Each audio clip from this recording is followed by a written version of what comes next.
Good afternoon, student.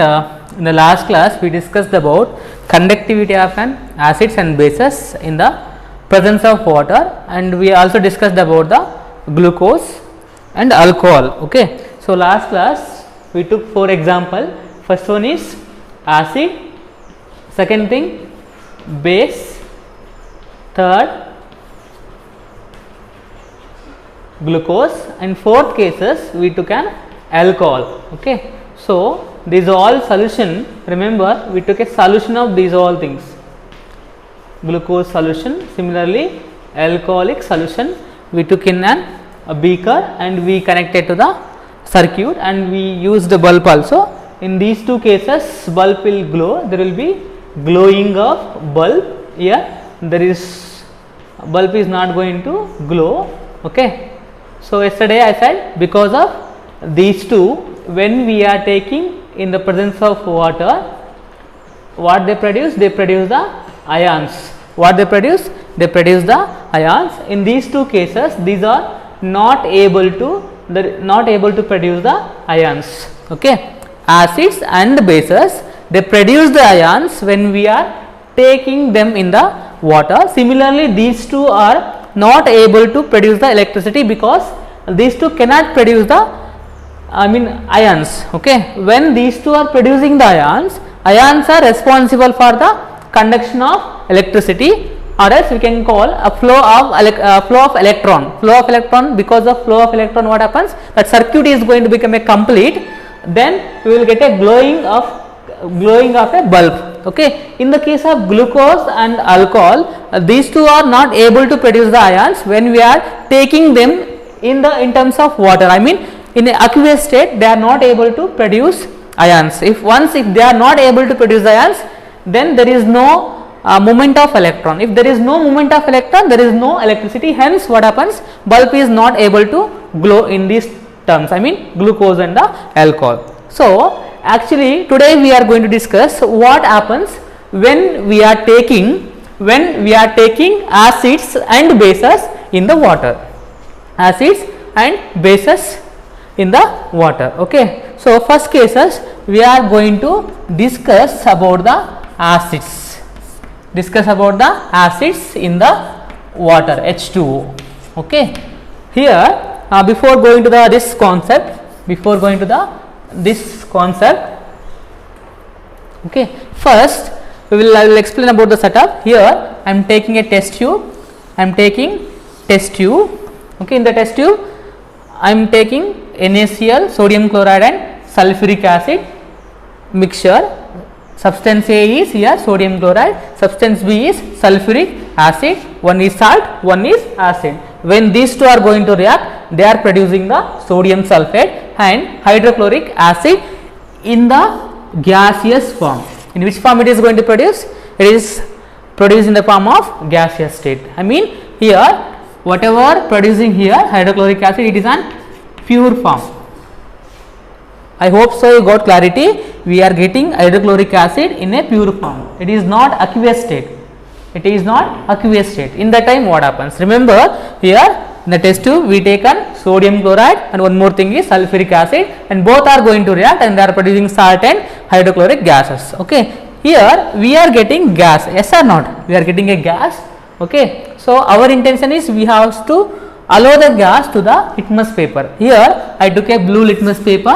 I have to pass this gas to the litmus paper and I have to observe what color is going to change after the allowing of this gases through the litmus paper. Okay. Remember, acid, this is an acid.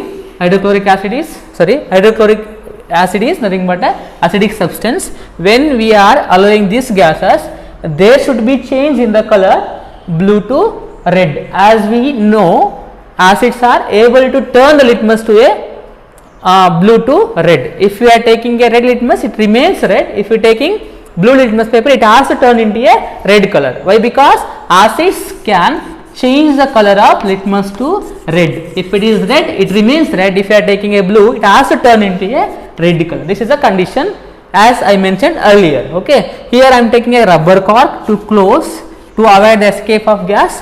When HCl is going to produce, it is going to pass us through this derivative, and through this derivative we are going to pass through the litmus paper. But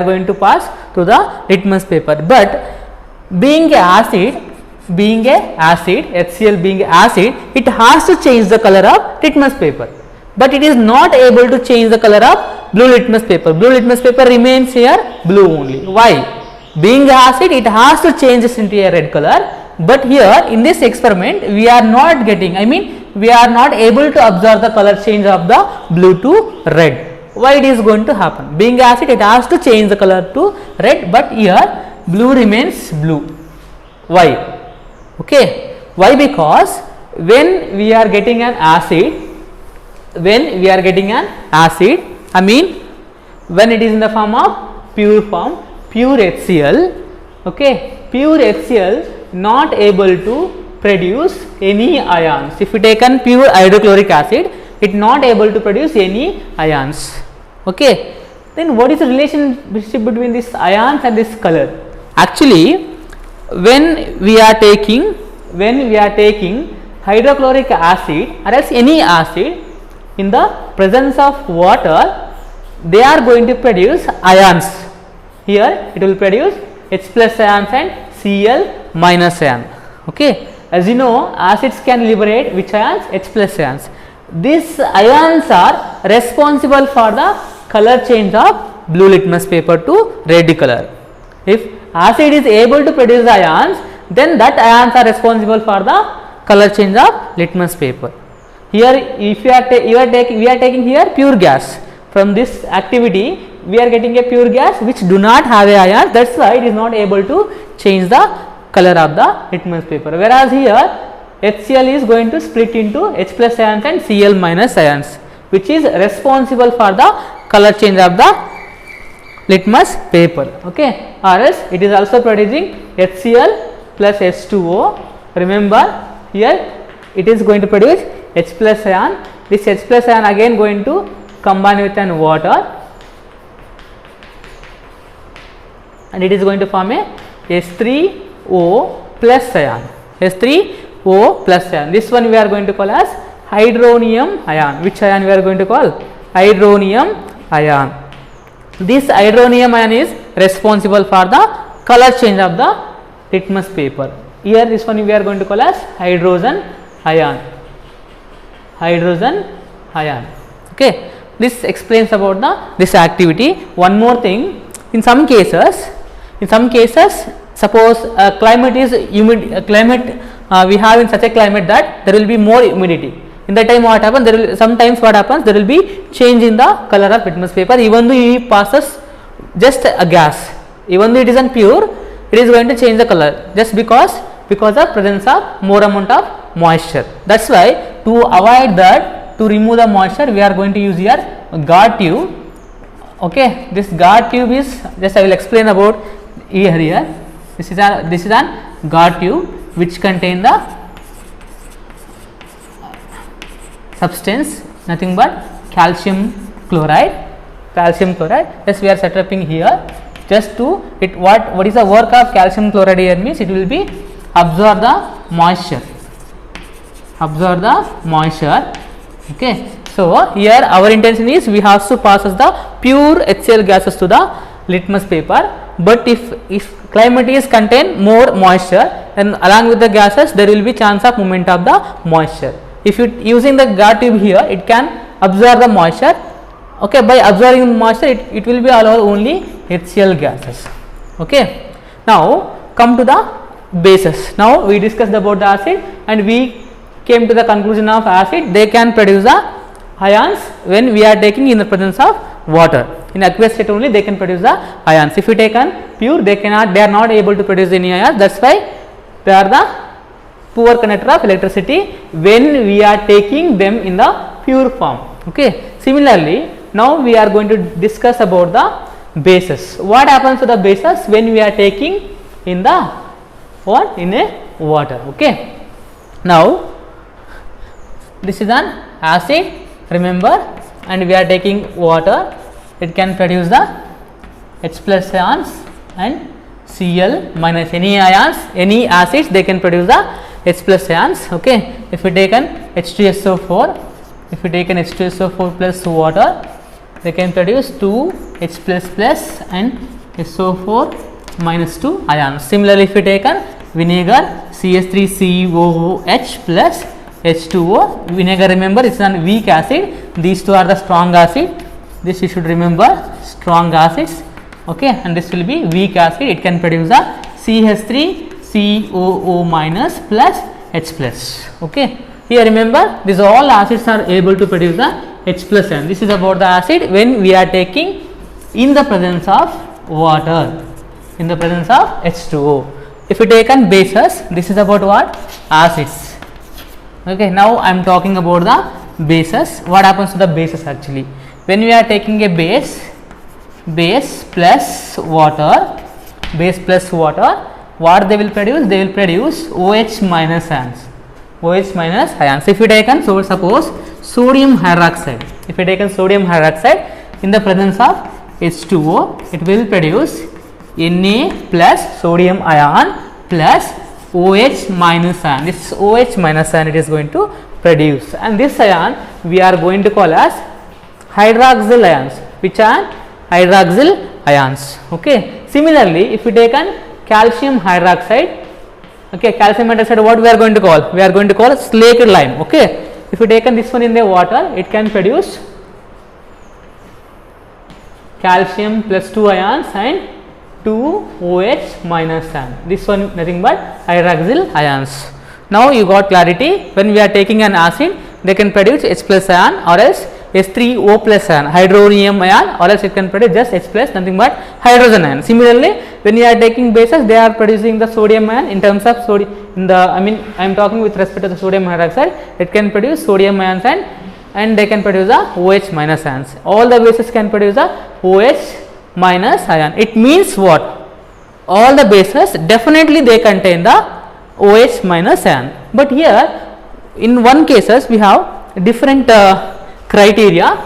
Okay. Now you got clarity that if it is base, definitely it has to contain OH minus ion. Similarly, if it is an acid, definitely it has to contain H plus ion. Okay. Now I will talk about a different thing. I am talking about bases. Okay, bases mean definitely. Example, what we can do? We can give the example of sodium hydroxide. We can give calcium hydroxide. Okay. One more thing is potassium hydroxide. One more is milk of magnesia, MgOH.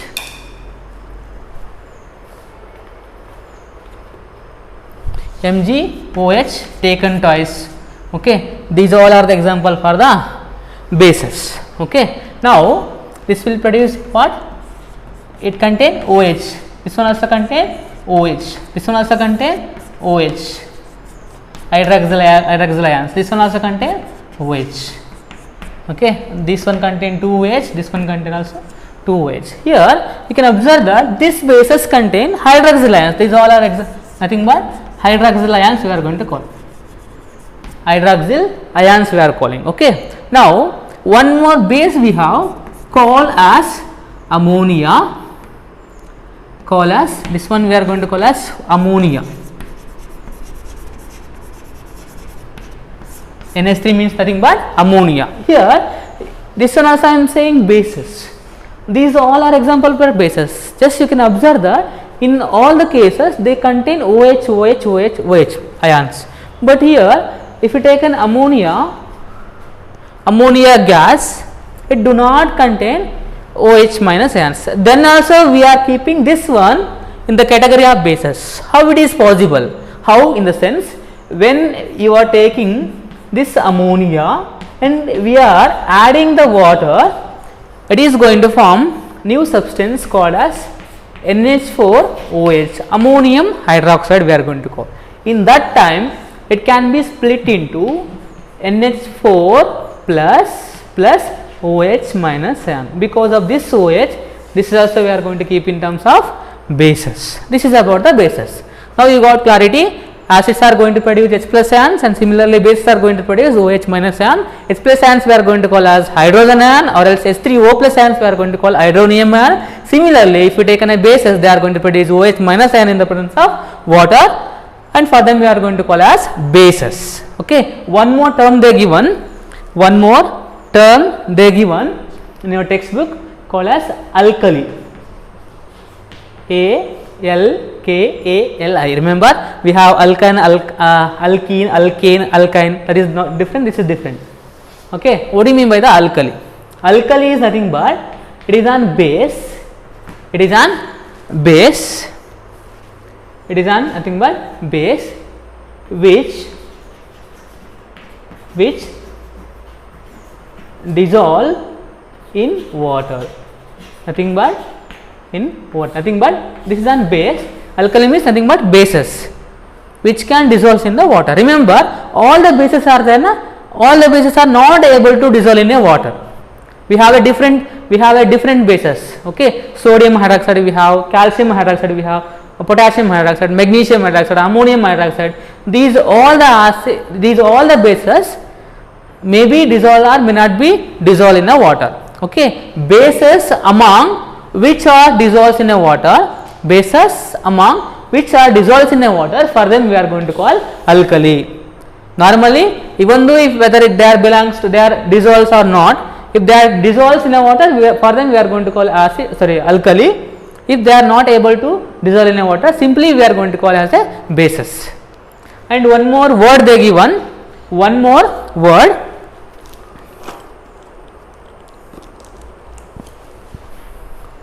There will be one more statement. Just I will explain. Okay. All the alkalis are bases,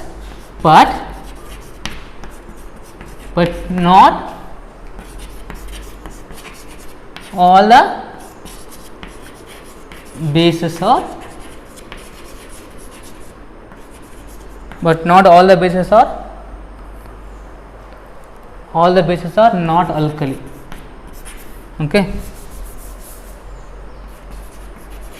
Okay, all the alkalis are definitely they are bases, but all the bases are not alkali. Okay, alkali means what here? It is on base, it's come from base only. Okay, but it can be dissolved in a water, but all the bases are not alkali. Why? Because the bases which are dissolved in a water, for them only we are going to call as alkalis. Okay, here all the alkalis are bases, but all the bases are not alkalis. This word you should remember. Okay, thank you for watching. I hope so you got clarity regarding about today concept. Okay, if you like the video, please comment, share, and please try to subscribe to our channel. Okay, thank you.